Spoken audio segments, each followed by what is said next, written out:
कथा कड़ी पहला पार्ट। सुबह की पहली किरण के साथ कामिनी की नींद खुल गई।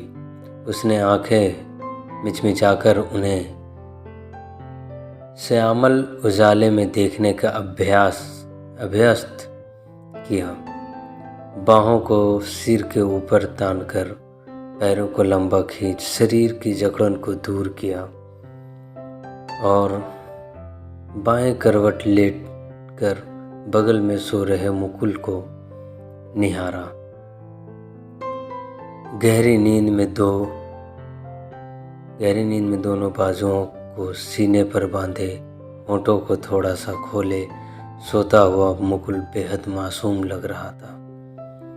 उसे देख कामिनी के शरीर में एक झुरझुरी सी दौड़ गई। उसका शरीर कसमसाने लगा। उसका तन और मन खुद को मुकुल की बलिष्ठ बाहों में कैद होने को मचलने लगा। उसके होंठों की तपिश अचानक कई गुना बढ़ गई। वह उन अधखुले होंठों से एकाकर होने को मचल उठे। उसने हौले से अपने होंठ उसके होंठ से छुआए, साथ ही उसके बालों की खुली लटें मुकुल के चेहरे को चूमने लगी। एक सरसरी तो उसके चेहरे पर भी पैदा हुई होगी। वह कुनमुनाया और उसने करवट बदल ली। कामिनी के तप्त खुले होंठ उपेक्षित से ठिठके रह गए। यह ठिठकन उसे पिछली रात में ले गई। डिनर के बाद किचन समेट कर वह अपने कमरे में आ गई थी। बच्चे अपने अपने कमरों में चले गए थे। मुकुल ड्राइंग रूम में टीवी देख रहे थे। सासू माँ बेटे के साथ बैठने का सुख लेने के लिए इंग्लिश न्यूज़ चैनल की गिटर पिटर में भी हाथ में माला लिए बैठी थी। कामिनी ने दिन भर की थकान को शावर में धो डाला। गीले बालों को टॉवल में लपेट लेस की नींबू पीली नाइटी पहने वह आईने के सामने खड़ी हुई तो खुद पर मोहित हो गई।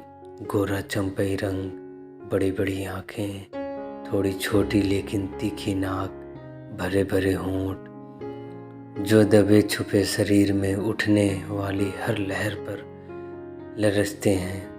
सुतवां लंबी गर्दन और भरे भरे वक्षों के बीच गहरी रेखा में उंगली फेरते वह गर्व से भर गई थी।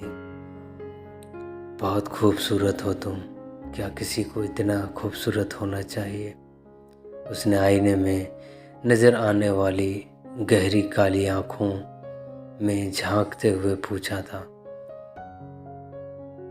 और कोई जवाब ना पाकर अपने बालों को टॉवल से आजाद कर गर्दन झटकते हुए पीछे पीठ पर फेंका था। 2-3 अल्हड़ लटें दूसरी ओर से घूमकर उसके चेहरे को चूमने लगी थी और उनके ऐसा करते ही चेहरे की लुगाई और बढ़ गई थी। देर तक कामिनी खुद को निहारती रही, हाथों में क्रीम मलते, पैरों को सहलाते, कभी झुकते कभी मुड़ते, शरीर पर बनने वाली रेखाओं को देखते वह मुकुल के कमरे में आने का बेसब्री से इंतजार करने लगी। बाहर टीवी की आवाज़ बदस्तूर जारी थी। आवाज़ बार बार बदल रही थी, चैनल बदले जा रहे थे। मुकुल न्यूज़ देख चुके हैं, फिर भी न जाने क्यों बाहर बैठे हैं, आते क्यों नहीं। कामिनी को इंतज़ार का एक पल भारी लग रहा था। उसने बाहर झांक कर देखा माजी मुकुल के साथ ही बैठी थी और कोई दिन होता तो वह उसे आवाज़ देकर सोने को कहती, लेकिन आज वह चाहती थी कि मुकुल खुद उसके पास आए। वह पानी लेने के लिए ड्राइंग रूम से होते हुए गई और लौटी। मुकुल ने उसे देख लिया था। अब तो वह तुरंत आ ही जाएगा, सोचते हुए वह बिस्तर पर लेट गई। दिन भर की थकान और इंतज़ार के भारी पलों में भारी होती पल की गहरी नींद में डूब गई। दोस्तों, आज के लिए इतना ही। अब इसके आगे का पार्ट आप लोगों को कल सुनाऊंगा। इंतज़ार करें, और पसंद आए तो मेरे चैनल को सब्सक्राइब करें, मेरे वीडियोस को लाइक करें और हमें सपोर्ट करें। और भी बेहतर कहानियाँ मैं सुनाऊंगा आप लोगों को। तो फ़िलहाल आज की कहानी को मैं यहीं रोकता हूँ, और इसके आगे की कहानी आपको कल सुनाऊंगा मैं।